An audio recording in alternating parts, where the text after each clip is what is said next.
सैयदना उमर कहते हैं कि नबी सल्लल्लाहु अलैहि वसल्लम ने एक दफा अपील की अल्लाह की राह में सदका और खैरात करने की।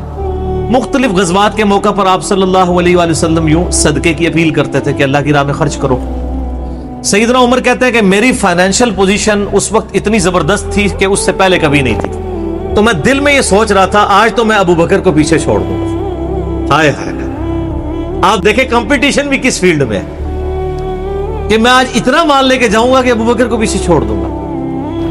कहते मैंने अपने घर का माल आधा किया, आधा माल घर वालों के लिए रखा और आधा मैं समेट के नबी इस्लाम के मुबारक कदमों में, और दिल में सोच रहा था आज तो मैं अबू बकर से आगे निकल जाऊं।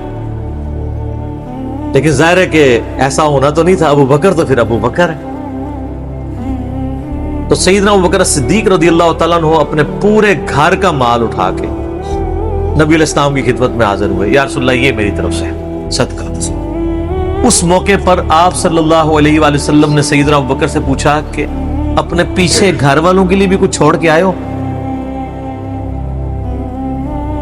तो सैयदना अबू बकर सिद्दीक रज़ियल्लाहु तआला ने फरमाया, अबक़ैतु, मैंने बाकी रखा है अपने घर वालों के लिए अल्लाह और उसका रसूल अज़्ज़ा व जल्ला व सल्लल्लाहु अलैहि वसल्लम।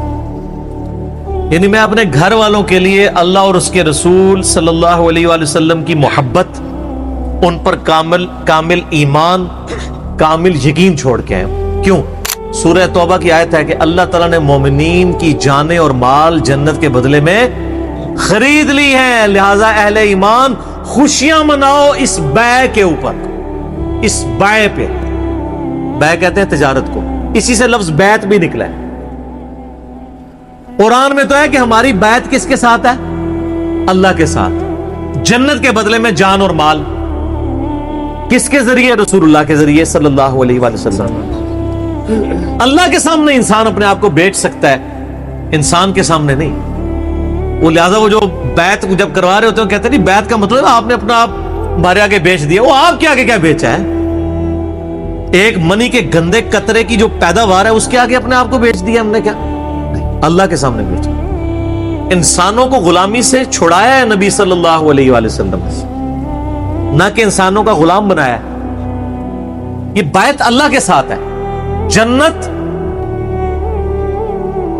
मिलेगी जान और माल को अल्लाह की राह में खर्च करने के लिए। तो सैयदना अबू बकर ने कहा कि मैं अल्लाह और उसका रसूल बाकी छोड़ आया हूं।